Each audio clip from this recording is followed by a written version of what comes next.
안녕하세요, 김영춘입니다. 1월 마지막 주 김영춘의 세상 읽기 여러분과 함께 시작하겠습니다. 이번 주의 주제는 점, 굿, 정치 이렇게 제목을 정해봤습니다. 총균세라는 유명한 책도 있는데 점, 굿, 정치 이게 잘 어울리는 조합이 아닌데 최근에 와서 많이 화제가 되는 소재이기 때문에 오늘 이 주제로 한번 이야기해 보겠습니다.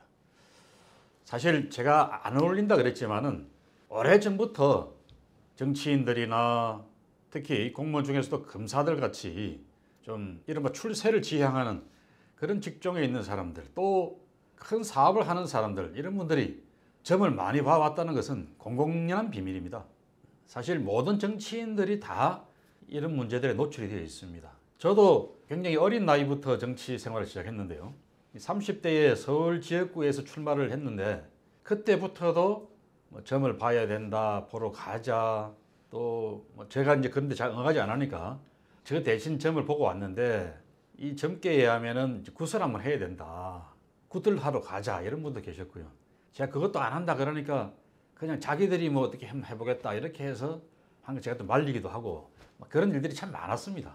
또 지역구에 이른바 신진 종교 같은 그런 집단이 있었는데 그런 데서는 와서 치성을 드리는 제사만 하면 올려주면은 자기들이 표를 10,000표씩 모아주겠다, 이런 제안을 받고 제가 또 거절한 적도 있었고요.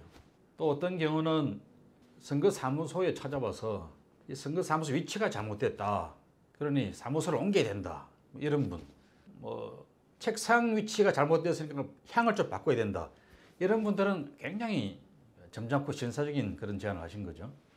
많은 그런 일들이 시달렸습니다. 가장 정치인들과 이런 무속과 인견돼서 많이 거론되는 레파토리가 이른바 조상 산소 문제죠.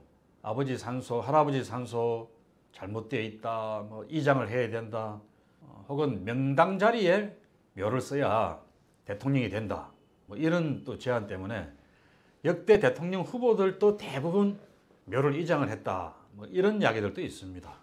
안 한 사람도 있겠지만요. 그래서 이런 점, 지관에 의한 명당 찾기, 또 굿, 이런 것들이 정치 세계와 항상 같이 다니는 그런 말이었습니다. 최근에 검찰에서 윤석열 후보 부부의 이런 무속 논란에 대해서 수사를 하겠다, 이렇게 신문 제목이 나와서 깜짝 놀랐습니다. 근데 사실관계를 확인해 보니까 수사 착수까지는 아니고 민주당에서 이른바 신천지 사건 때 윤석열 후보가 검찰총장으로 재직하면서 법무부 장관의 신천지 강제 압수수색 지시에 대해서 응하지 않고 수색 지시를 내리지 않았다, 거기에 대해서 직무유기로 고발한 일에 대해서 사건을 배당했다라고 하는 보도가 수사 착수로 이렇게 좀 과장되게 나온 것 같습니다. 제 예상에는 수사에 들어가지 않을 것 같습니다. 이제 대선도 불과 40여일밖에 남지 않았고 이 과정에서 이른바 무속인이 검찰총장의 지시 여부에 개입을 했다라고 하는 사건이 과연 제대로 수사가 되겠습니까? 그래서 사건 배당으로 끝나고 더 이상 수사는 안 될 것 같다라는 게 제 예측인데 어떻게 될지 한번 보시죠. 이 사건 수사는 진행이 안 되더라도 우리가 곰곰이 잘 따져보고 시시비비는 가려봐야 될 것 같습니다. 유력 대선 후보가 법무부 장관의 지시가 있었음에도 불구하고 강제 압수수색에 착수하지 않았다, 그런데 그게 무속인의 조언에 따른 것이었다라고 해서 고발을 했다고 하는 것은 참 어떻게 보면 해프닝이고 코미디 같은 일입니다. 다른 측면에서 보면 이런 일들이 고발이 되고 검찰이 수사에 들어간다고 이야기되는 것 자체가 나라 창피 같은 그런 일이죠. 여기에 대해서 이제 윤석열 후보 쪽에서는 그런 일이 없었다, 사실무근이고 음해 공작이다, 이렇게 이야기하고 있습니다. 그러면서 당시에 방역기관에서 강제 압수수색은 반대를 했다, 그래서 검찰이 압수수색을 안 한 거다, 이렇게 해명을 했는데요. 그 해명이 액면 그대로 잘 이해는 되지 않습니다. 자, 우선 방역기관은 그런 신중함을 가질 수 있죠.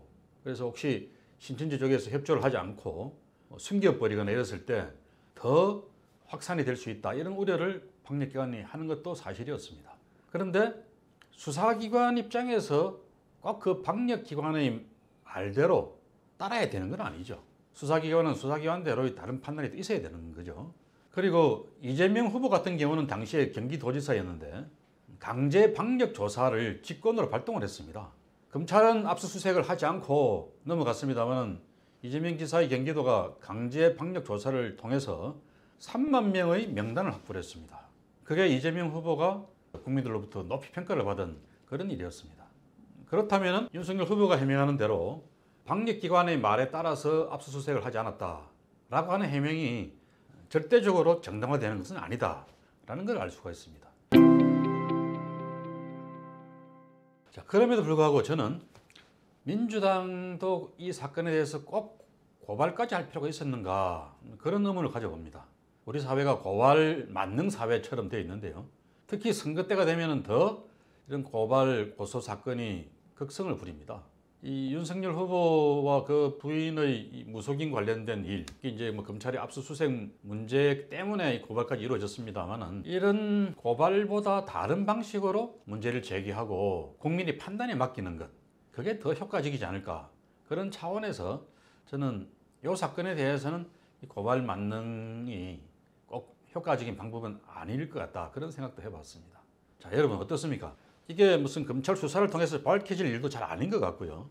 그렇다면은 우리 국민들이나 언론들이 윤 후보 부부의 이 무속 관련 논란에 대해서 제대로 따져보고 도덕적인 판단이나 정치적 판단을 엄격하게 좀 해주셔야 될 그런 문제라고 생각이 들지 않습니까? 동서고금을 막론하고 이 정치 권력과 무속인의 연결은 아주 오래된 그런 화제거리였습니다. 러시아 제정 말기에 라스푸틴이라는 여성의 그런 일도 있었고요. 또 고려 공민왕 때인가요? 그때는 또 신돈이라는 승려가 공민왕이나 왕후의 눈을 흐리고 세상을 어지럽히고 권력을 전행을 했다. 이렇게 해서 또 문제가 많았더랬습니다.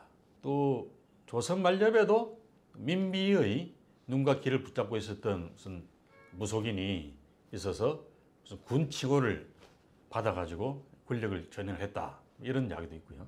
그래서 이제 윤석열 후보가 만약에 대통령이 되면은 지금까지 나왔던 그런 많은 무속인들 이야기처럼 국정 운영에 있어서도 이런 무속인들의 영향을 받고 뭐 점을 보거나 미래를 코치해주는 그런 사람들의 영향 하에 국정 운영이 이루어지는 게 아닌가 이런 걱정들을 아니할 수가 없는 거죠.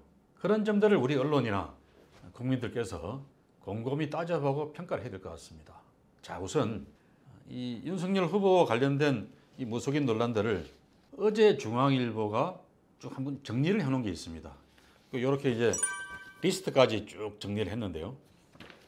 우선 1월 달에 집중적으로 문제가 제기가 됐습니다만은 사실 이 문제들에 대한 논란 출발점은 작년 국민의힘 경선 때부터죠. 작년 9월 달, 10월 달에 윤석열 후보가 경선 토론에 나와서 손바닥에 왕자를 새기고 두 분이나 나온 것들이 시비거리가 되었습니다. 그리고 유승민 후보가 윤석열 후보에게 천공 선생을 아느냐, 천공 서성을 아느냐 이렇게 또 질문을 해서 윤석열 후보가 아는 사람이다. 근데 그분이 뭐 유튜브를 하는 걸 좀 들어나 봤나, 꽤 맞는 얘기를 많이 한다 이렇게 이야기해서 또 화제거리가 되고 있죠. 근데 그 천공 서성이라는 사람이 세상에 알려지기로는 미래 예측을 잘한다는 겁니다. 그래서 윤석열 후보 부부도 그 천공 서성이라는 사람들한테서 미래에 대한 이야기를 좀 많이 듣고 코치를 받았던 게 아닌가 그렇게 생각이 들고요. 그 다음 올 1월 달에는 이제 무정스님이라는 사람이 등장을 합니다. 이 무정스님 이야기는 그 유명한 7시간 녹취록에 나오는 이야기죠. 김건희 씨가 이 무정스님이 결혼을 할 때에도 소개를 해준 사람이다. 그러면서 이 궁합을 봐주고 결혼하면 좋을 거다 이렇게 해서 결혼까지 하게 된 그런 중요한 역할을 했던 분이다라는 거고요. 또 한 사람은 건진법사라는 사람입니다. 이 건진법사라는 사람은 윤 후보의 선대본부에서 고문으로 일했다. 그런데 이 사람이 신천지 이만희 전 회장 처리 때 검찰이 강제로 수사를 안 하는 게 좋겠다라고 조언을 했다는 겁니다. 그게 이번에 이제 이 고발 사태까지 오게 된 그 장본인인데요. 근데 국민의힘 쪽에서는 이 사람이 그 선대본부 고문이 아니다라고 해명을 하면서 아닌데 그 네트워크 본부라는 것 자체는 통째로 해산을 시켜버렸습니다. 그 사람이 선대본부의 고문도 아닌데 그 해당 선대본부를 통째로 날려버릴 이유는 없는 거죠. 그래서 이런 점들이 석연찮게 자꾸 이어져 오다가 드디어 이제 이 고발 사태까지 이르게 되었습니다. 자, 대통령으로서 누가 더 나라를 잘 이끌고 나갈지 이런 뭐 점장이들 몇십 명 모아놓고 점으로 한번 결정해보는 건 어떻겠습니까? 자, 이건 농담으로 드리는 말씀인데요. 자, 여러분, 뭐 저는 아까 이 고발 사태까지 하는 게 과연 맞는지 하는 의문을 이야기를 드렸습니다만은 결국 판단은 국민들이 하셔야 될 것 같습니다. 그 후보들의 식견과 경험 그리고 명확한 판단력 이런 것들로 정치를 해야 되고 또 국민의 여론을 잘 들어서 그걸 대신 집행하는 그런 역할을 대통령이 해야 될 겁니다. 누가 그런 역할을 더 잘할 수 있을 것인지 남은 40여일 동안에 우리 국민들께서 정말 합리적이고 신중하게 또 냉정하게 잘 판단해서 결정해 주시면 좋겠습니다. 절대 저 청와대에 들어가서 무슨 점쟁이들이나 무속인들 이야기 듣고 대통령 역할하거나 영분 역할할 사람 그런 사람 뽑아주시면 절대 안 되겠죠. 저는 그럴 거라고 믿습니다. 오늘 김영춘의 세상 읽기 점, 굿 그리고 정치에 대해서 이야기해 봤습니다.